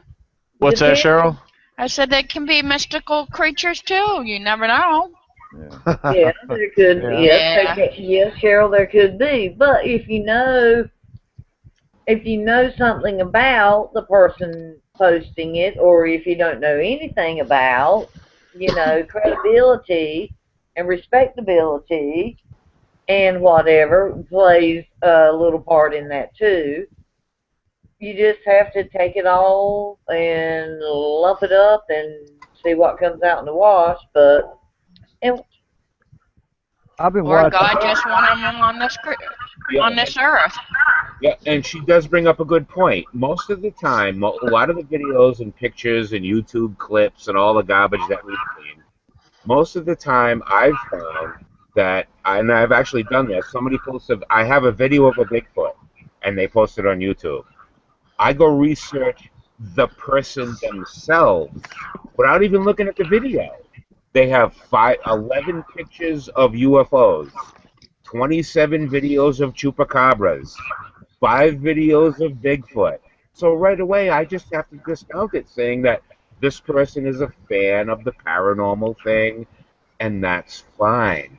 And And that's they're they're reading more to they're reading more into their photos than what is actually there. exactly. You have Bigfoot, you have researchers and investigators, whether it be Bigfoot, the paranormal, or UFOs, and then you have the romantics and the fans that watch the ghost shows. They go to the local cemetery, they get an odd looking picture, and oh my God, it's a ghost. And the same thing with the Bigfoot thing. I went in the woods, I there's a know blob, oh my God, it's I know. I have friends that post pictures of orbs. I took a picture off of my porch and look at the orbs. It's not 150 ghosts. It could be that they picked wheat a quarter mile up the road today. You know, and there's just dust in the air. I don't know. But I put but I believe. Well, let me finish, Fred, before you start. I do believe Fred. I like Fred. I've got to know Fred a little bit, and I believe what Fred sees and does and posts. Fred believes in, and Fred knows what he's got where he lives, yeah. Now I tell and you.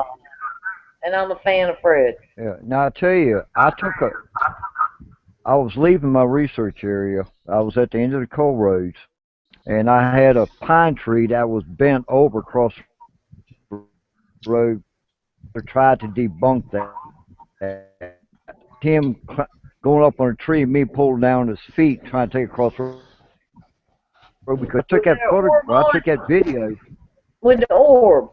You don't see anything, but yeah, but in the bubble about that big around Yeah, in an front of orb.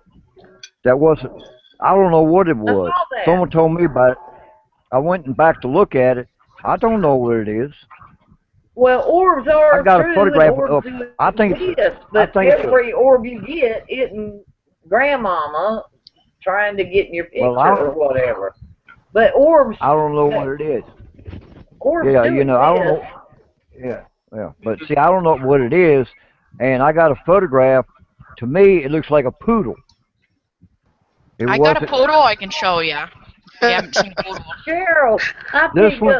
This. I picked up my poodle the other night when he was talking about his poodle picture. I've got a little poodle too, a little black one. Yeah, but yeah. But yeah, I mean, when I took the when I made the video, I never saw it. All right. Someone, Candy Canada, sent me a message back and showed me a picture. Sent me a picture, say, "What is this?" To me, it's got a gray poof on its head. It's got a poodle head or hair, poodle ears, and a short snout with a little black nose. I have no, It does look poodle-ish. I have no idea what it is. None in this world. And I see, don't. that's like a perfect example of pareidolia. Look at a cloud. Well, I went back to that spot the very next day. I've This is seen the what. picture and it Uh, does uh, look poodle-ish. all right, here's what it is. When you're standing there where I was, the trees look side by side. But when I walked over, the trees were actually like this, one in front of the other one. Oh, I remember the trees were one behind each other, not side by side. Yeah, I remember. All Yeah, right. but here's the thing about it is, when I went back the next day to look at that spot, I found knuckle prints, I found where the two knees, and I found toes. That's the only thing I could find. I don't know what it was, but it was odd looking. So, All right. I'm going to ask a question here because I'm trying to get some understanding. I mean, we got into talking about Bigfoot. Poodles and orbs, and I mean, Yeah, sorry about that. no, you're fine. It's just I'm trying to understand something here. I mean, it all ties in. when I think of It all ties orbs, in. Yes, it does. It all ties in. when I think of orbs, I'm thinking about the Good Witch appearing in the Munchkin Land on the Wizard of Oz. I mean, Well, that's kind of what they are. Not exactly, but similar. I don't know. But All I know is I got a big bubble in front of that pine tree. Is all I know. sometimes you get orbs in your pictures, and they are something. If it's a dust particle, it's the biggest one I ever But seen. there's a I mean, ton of times it's just dust I mean, or whatever. And I Yeah, I'm not gonna A even lot get of into about the poodle thing. I don't know where the poodle thing came about, but I it's mean, that's that's that irrelevant to picture anything Bigfoot. Fred had. Oh, okay. I'm not really You sure seen then. Fred's picture with the that looked like the little poodle dog? That Yeah, one, that picture I took when where I took your dad turkey hunting, it was right across the road from there. I don't know. I, I'll have to look at it again. yeah, but If you, it was odd. It was odd. That's all. yeah. Um, and what was I gonna say? You was Go gonna ahead, ask a Daniel. question. It's your Oh, show. Sorry we took it over. no, no, you're fine. You guys are actually carrying on a good conversation. Everyone's throwing out good points and presenting some pretty good stuff here. All right. Every now and then, yeah, I'll have something to throw in their ad, but that's why I like having everyone on here, like this because it turns into a great conversation, great discussion. Um, and I'm not gonna like with some of the stuff you guys are saying, and speaking of, I'm not gonna say I agree because I'm in all honesty on my part, I don't. But even one of our viewers made a good point. But we're not going to get. I'm not going to get into that because Thank we you. have, yeah. But sometimes we have arguments, but they're safe arguments. I like to call them. I mean, friendly, safe. Yeah, I like that too. Um, Yeah. but Nothing wrong with eh, healthy discussion. absolutely. I mean, and sometimes people may not agree with a point that's being put out there, even though it's logical and it makes 100% sense. Some people are not going to grasp that. But I think with a lot of what's being said is, I think with everybody's input on this, it kind of opens up their mind a little bit, and kind of gets them thinking a little bit. Because I would never bash anybody. You know, that Yeah. says this or says that. Although I will speak my opinion if I don't agree and why I don't agree. I mean, Well, but that's kind of the problem when it comes to like Bigfoot research or any paranormal. I don't really like to throw Bigfoot into the paranormal realm. That's Exactly. UFOs and Exactly. everything. But Yeah. it's kind of like people. If you find something odd in the woods and you're a Bigfoot researcher, it's Bigfoot. If you find something odd in the woods and you're a chupacabra researcher, it's chupacabra. If you find something odd in the woods and you're a UFO researcher, it's UFOs. And I think people need to realize that they're doing that and right, try not to do that. To me, I try to think of everything other as being a Bigfoot researcher. I try to think of any other explanation other than Bigfoot. And you have that problem where people think, I don't know what this is, so it's probably Bigfoot if you're a Bigfoot That researcher. what No, you're it doing. might just What be you're doing, you Corey, don't know is what trying it to is. debunk first. I'm sorry? I said what you are trying to do, and which is good, is to debunk first. right. Well, basically, he's being objective, which basically Yeah. that's how we're supposed to be. We And can't then be. if you can't debunk it, then Yeah. that's probably maybe what it is. Yeah, well, it's Right. Which is a good way to go at it. say like tree breaks. That's been a big thing lately. I found this broken tree branch in the woods. It's probably a Bigfoot. To me, think of a thousand other possibilities before you go to Bigfoot. Don't Well, immediately go to Bigfoot because you're a Bigfoot researcher. well, there are two things. Okay, okay. When I go into my area, I know when the bear are there because during the summertime we got bear everywhere.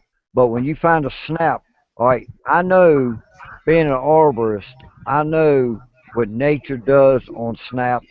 I know what bears do on breaking limbs and stuff like that. To And if break you've a had a tree, microburst or a tornado or yeah, something in your area recently. yeah. A Every snowbird. Oh, wait. right. Every snap I find, the first thing I look for is a twist to the left or to the right. When the weather does it, you just got a clean break and a rip. Depends on how hard the wind's blowing. That's the first And thing they're I all look going in the for. same direction. Yeah, and the second thing I look for is how it's broke. Because when you take and break a limb, let's say like you take and break a tree about, let's say a maple tree. You got one about 10 foot high. All right, I take and go in. I see that. I look out and say, oh, it's nature, because it's a straight bend, no twist, nut. But a squatch would take. It takes a hand with a thumb to twist, to, to to twist that tree. Or two hands Yeah, I've even tried two hands to try to twist it. I tried to do a break and then twist it, and a lot of times it's without your wait. A lot of times I can't do it. I made videos on that specific taking limbs and couldn't do it. Uh, a bear can push a tree down. If it's if it's dead, he can snap it from his height. Normally they uproot, but when you got something up about 10 or 12 foot high that's snapped and twisted to the left or right, to me that's a squatch, because I know a bear can't do it, and I know how weather breaks stuff, because I've cleaned up enough daggone weather damage to know anything. heck Plus I yeah. plus Yeah. I've been an arborist for years, you know. So that's We have the main thing. The main deer thing and I turkeys the and main thing all. I the main thing I look for is a twist. If it does not have a twist, that's that's nature and weather. But a squatch will always 99, 100% of my tree snaps and limb breaks have got a twist in it. You got Now, to have. well, Go I got ahead, a Dan. question now. This question, I mean, it's not just to you for it, but it with what you were saying, raise a question. Now, I agree with you on what you just said, but then again, I believe it's safe that we can't rule out the fact, the very thought of when a bear is up in a tree, and because depending on their weight, when they actually, how a tree will lean over, if they're still grasping onto that tree, is there a possibility? And I've actually, the It, reason I'm asking this because I got this from a skeptic himself. He's very objective, but yeah, he wants to believe in this. But you know what? He said, well, when the weight of a bear comes down, depending on the direction the tree is coming, could we rule out, or is it better yet? Is it safe to say that uh, could it they would, twist the tree on the it way would, down? As they're, no. If a bear was in a It would, tree, wait a minute. If a bear was okay. in a tree and the tree snapped, Mm, the only way that it, limb could twist is if he holds onto it and rides it down.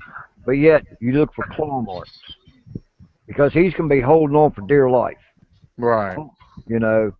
But I look for stuff like that. I look for scratches. I look for any possible signs.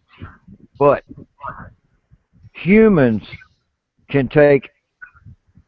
Sometimes it takes two people to break a tree that big around and 20 foot tall just to get it broke, because you got to it's even, stretch.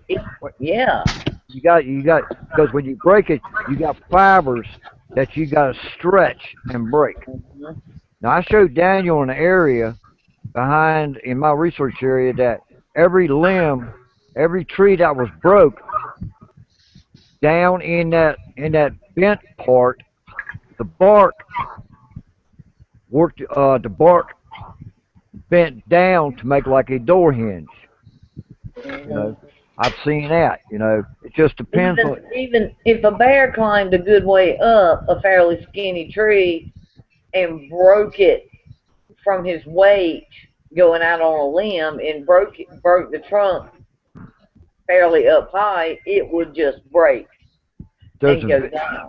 there's a video in somewhere in here in the United States. It was in a county park in the wooded area. I think it might have been out in Montana somewhere. Of there were three bears. There was a mom and two cubs, and one of the cubs was up a tree, and the tree was probably about big around as a softball. I And so, saw that. and if you notice how that cub, when he come out, that tree was bending. Yep. He was forever in his life was trying to hold on to that tree.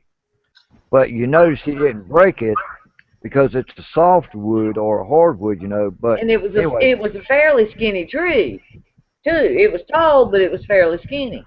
yeah, you know. So Nothing wrong. you got to look at your factors, right? You got weather. And All right. didn't Mama push that tree or get up there and somehow push it and get it Who? low enough he could get off of it?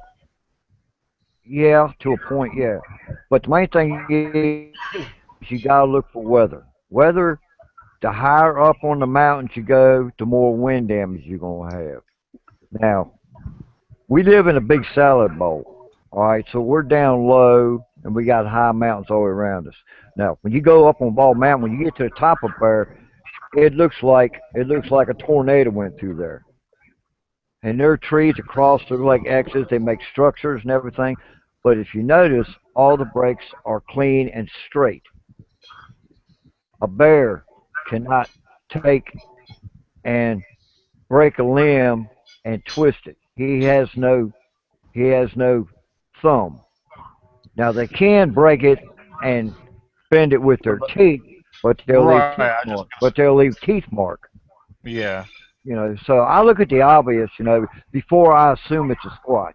And also, yes, if you've had a tornado come through or a big wind come through recently, you know from your weather everything is going to be turned or bent in a certain direction. But if you have got one tree bent over and broken pointing west and then three more pointing south and east and north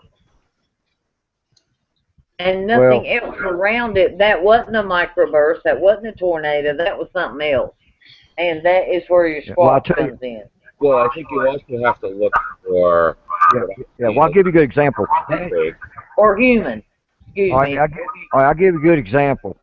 Me and Daniel set a game camera up in a field last year, and we actually caught four guys that come in there and try to Oh make, yeah. try to make it like a squatch did it. They Or took one either tree, huh? yeah, either that they were just being stupid, immature, and destructive because they Yeah, look like a bunch of goofy yeah. guys. So. But they tried to bend. They bend it. Took all four of them, tried to bend it, and it Yeah. come and it uprooted. Well, they Yeah. ripped it. They ripped it. I mean, they ripped it Yeah, where it snapped off a about good like 4 foot section. down to the ground. But yeah, what pissed me off, that was the same tree that I used to put my trail camera up way back there. But it's funny, yeah, because my trail camera was actually just inside the tree line, picking all Yeah, picking all this up. yeah. But we See, noticed. this, But we noticed. Those four guys. I mean, it was a sumac tree, which is you find them along ditches. They're little wiry things, but sometimes they grow up yeah. and get about that big around, and you go up about 8 to 10 feet, and they'll snap like a twig. But these guys tried to bend it and or pull it down or something, and it snapped on them instead. So we knew that by the Well, video. maybe they were just trying to make a camp or something. I don't know. But I do know that Daniel and you, Fred, me, Glenn was raised out in the country, and Corey too.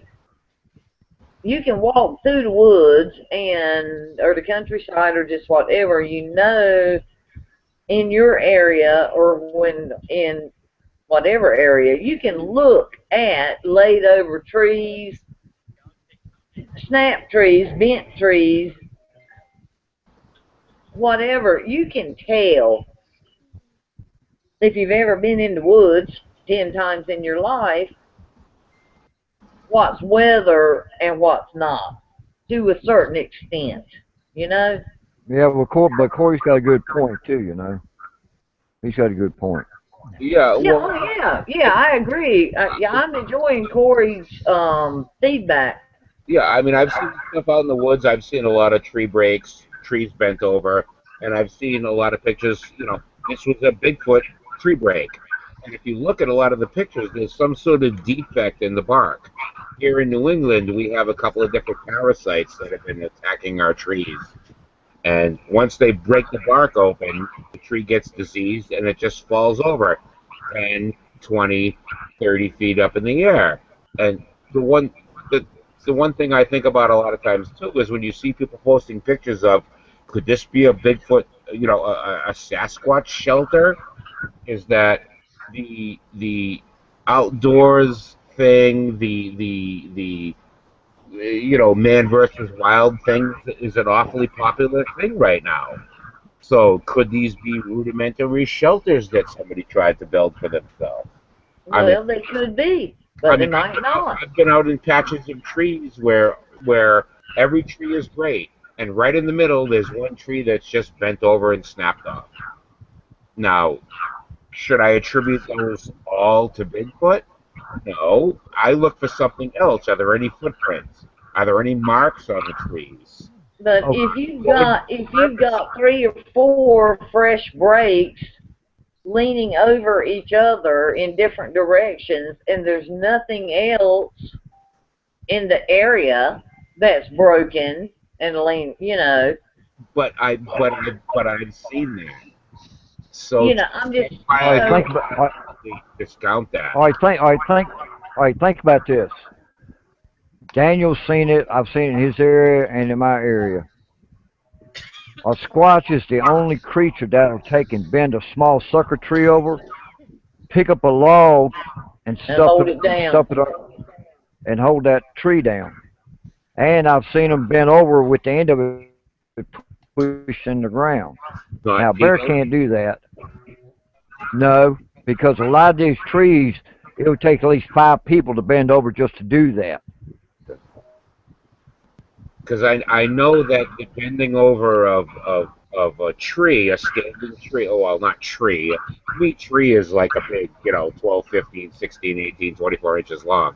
But I've seen where people will build shelters bending over a 2, 3, 4 inch round sapling, I guess you'd call it, Right, but here's the thing. and Here's the then thing building about a shelter around it. yeah. Well, here's the thing about it. When the squatch bends that tree over and lets go of it, that tree will stay in that position. I've tried that with smaller trees to do it, and as soon as I let go of it, it'll spring back up like nothing. It takes a tremendous amount of strength to stretch the fibers in a tree to make that tree stay in that To position. make it stay in that position. Yeah, that's Yeah, one thing. And I've seen bears bend trees all to hell, and when they let go, that tree flies right back up. But when you get a tree about that big around, about 30 foot high, and they bend it over and it stays, I kind of, I can contribute to a tree falling, grabbing the limbs, and taking it down with it. I can't contribute to that. But when you got logs that's been on the ground for about 20 years, and you got a real fresh tree, like a maple or a sapling or a pine tree that is like real fresh, and you can see where the log has been picked up and the tree shoved underneath it and dropped. yeah, Now, now being in the woods as long as I have, I've noticed I know when a log has been moved because the way the ground settles around it, and you can tell if something lifted it up when you put it back down. yeah. That part, the outside where the leaves and everything goes up against the tree, is going to be away from it or tuck and wrinkly. Well, just for me, like a basic thing is if Bigfoot, which it does apparently seem to be, all about staying hidden. Would it leave obvious signs like that behind? Yeah, that's why I tell people. They ask me how I'll know. I say they leave the information. The Sasquatch will leave information. They will leave structures, different types of things for other squatches. Like when there's certain times they'll break a tree and twist it. And if you look around, you'll see more of them going in different directions. Like I found a tree that was upside down and had 4 X's on it and one big stick pointing one direction. I found 2 of them. The first one I found, I followed the long stick and it took me to a water hole in the middle of the mountain, in the middle of the lower brush on top of the mountain. The second one I followed took me to a bedding area. So they leave signs for other squatches, but at the same time, they're leaving information on how they do things. If they trust you, See, and Fred, you have been in that area for so damn many years, Excuse me. and they know you're not going to screw with them, not going to mess with them. You're not running after them with cameras, guns, whatever. Yeah, but the thing about it is, man, they leave. They trust, and they trust you Yeah, to they a certain leave. extent. They leave information. The way they bend it, the way they tuck it, the X's. Everything has got a meaning to it. They do that for a purpose for for younger generation when they grow up. It's like writing on a wall.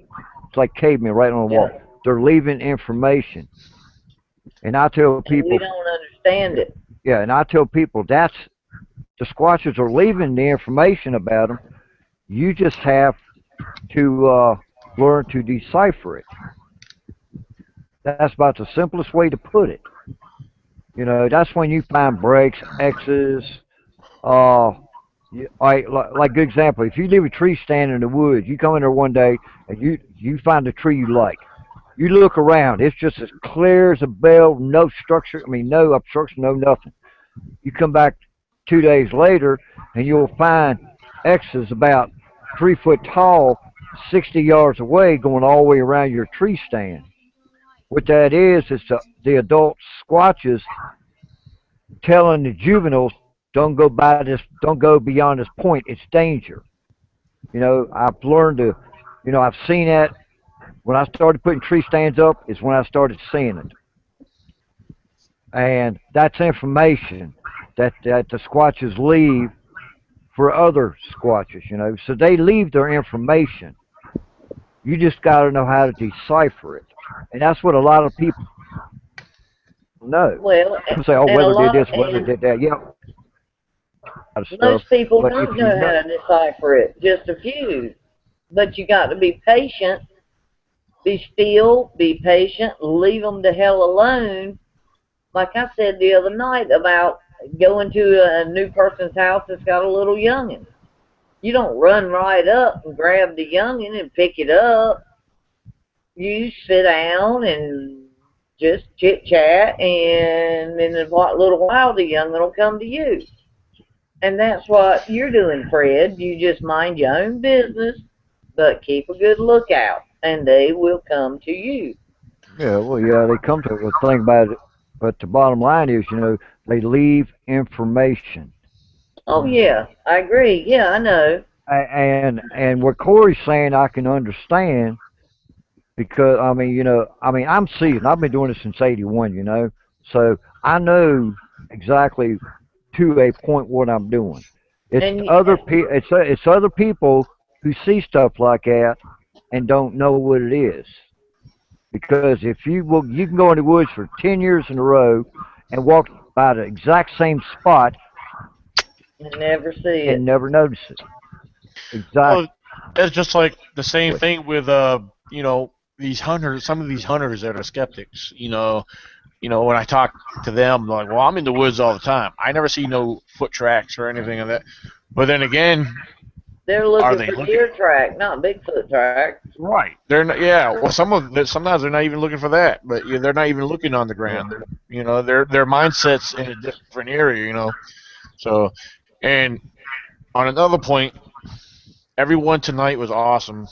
I mean, I want to thank every last one of you guys for sharing your thoughts and opinions, and we had some good points brought up from everybody here.